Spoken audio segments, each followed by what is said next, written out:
Hello everybody, welcome to my channel Homeopathic Super Sessions by Dr. Jargos. Today we will take the third part, that is case taking in an epidemic case. So let us see how do we go about the same. Well, in an epidemic case, the approach is entirely different.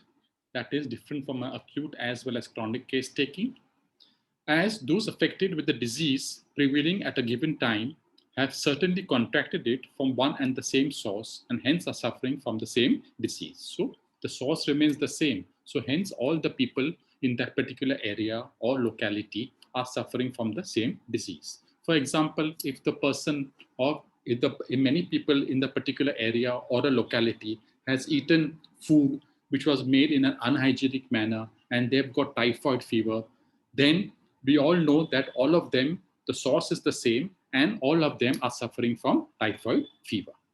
So you have to also treat each epidemic as a unique one. Never try to compare similar epidemic in the past. So suppose an epidemic has occurred before of typhoid 2 to 3 years back.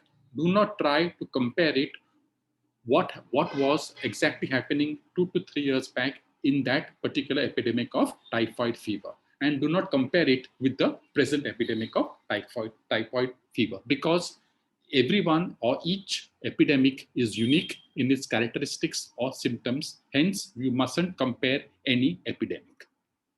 Consider each epidemic as new or unknown. So therefore, you have to consider each epidemic as a new epidemic occurring for the first time, or it is not known what had happened in the past. Always observe the true facts and do not theorize. Now, this is another very important point. Always, whatever symptoms the patient is presenting with, you have to take only those symptoms. Do not put your own conclusions, your own theories, your own hypotheses. So therefore, theorization is totally not allowed. Whatever you're seeing, whatever facts you're observing, that only you all have to take and form the totality. Exception being of those epidemics resulting from a contagious principle that always remains the same, such as smallpox, measles, etc. Now, the totality of the epidemic case will become clear only after examining several patients. So, say example, an epidemic of typhoid fever is there, and you are a homeopathic doctor going in the particular locality, and you have started taking the case. So, you are examining a few patients, and initially the totality will not be clear or the symptoms may be incomplete. But as you go on examining or interviewing or taking the case of many people, say 7, 8, 9, 10, 12 people, then the totality becomes much more clear. The symptoms will become complete only after examining a certain number of patients. So that's why I've told you, if you examine a good number of patients, then the totality will become very clear. Thus, the symptoms which are fewer in number become more. So, more and more patients which you go on examining, initially you may have only a few symptoms, but as and when the number of patients goes on increasing, or you examine more and more patients, naturally the symptoms also will be added and it will enlarge, or the symptoms will be much more in number. So, what happens? The symptoms which were incomplete, they become complete.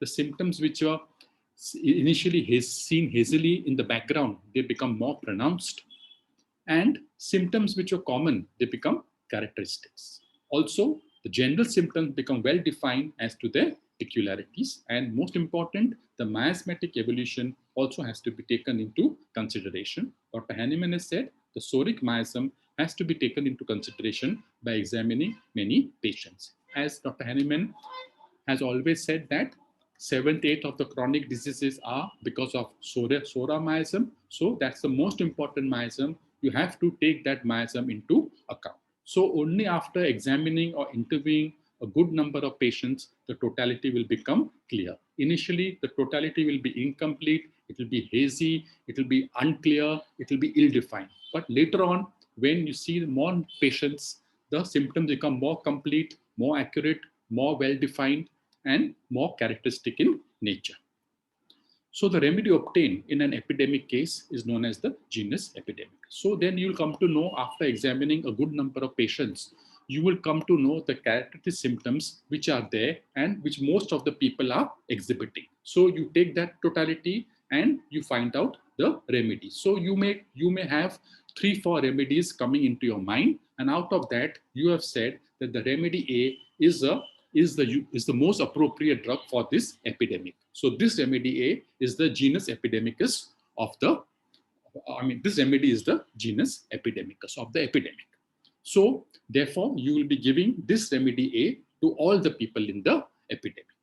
The advantages are that a large number of patients can be treated in a short span of time, and also the urgency to treat such patients. So basically, what are you doing? In a short span of time, you're treating an n number of patients or a large number of patients, and actually there is an urgency to treat such patients. Otherwise, some detrimental effect may occur.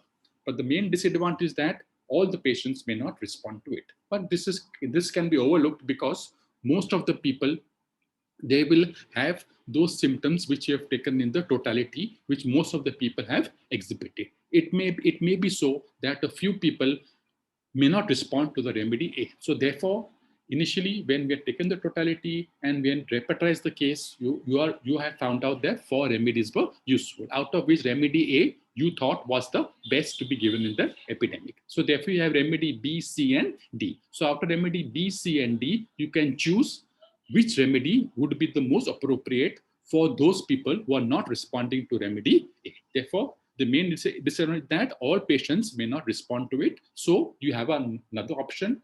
You see the other remedies which come on during repertorization, and you see which suits which remedy will suit best to the patient, and you can also give it to them. While taking the follow-up of the patient in an epidemic case, great importance is to be given to how the patient feels, what symptoms are relieved, and which symptoms are not better. So this was very important, not only finding out the remedy, but also in the follow-up. So in the follow-up, you must see how the patient feels. What are his subjective sensation? Is he feeling better? Is he feeling worse? Or is he feeling miserable? Or there is no reaction at all? Or patient totally status quo? So you have to write down which symptoms were better or relieved and which were not better.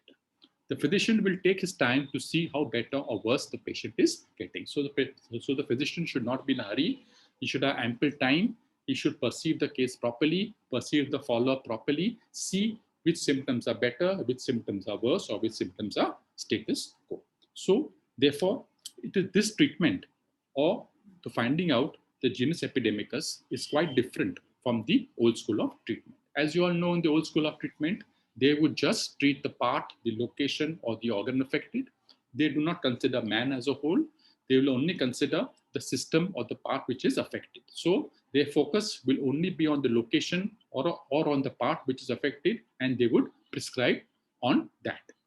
So, as you all know, homeopathy is a holistic science. We treat the man in disease and not the disease in man. So, therefore, we take into consideration the full dimension of man, that is the mental makeup, the physical general makeup, the particular symptoms, as well as the pathological symptoms. So, this is in short how to take an epidemic case, what are its advantages and what are its disadvantages. So, now till today, we have seen, if we sum it up, we have seen how to take an acute case, how to take a chronic case, and in this video, how to take an epidemic case. So I feel I've done it in a very simple manner. You all can remember it for your examinations very well, and also write it down in the theory paper if it comes. So if you like my video, please do subscribe to my YouTube channel, Homeopathic Super Sessions by Dr. Jagos. As most of you know, it's a channel related exclusively to organo. It is easy to understand and remember. It contains mostly of all the important topics of UG and PG syllabus. And short prescriptions of commonly seen diseases are also given out there. And it is up to date around 69 to 70 videos, important tips how to crack the examinations, viva questions, theory questions, and much more. So please do subscribe to my channel, and please do pass on the word to other people from different colleges. I hope you enjoyed this video. Thank you very much.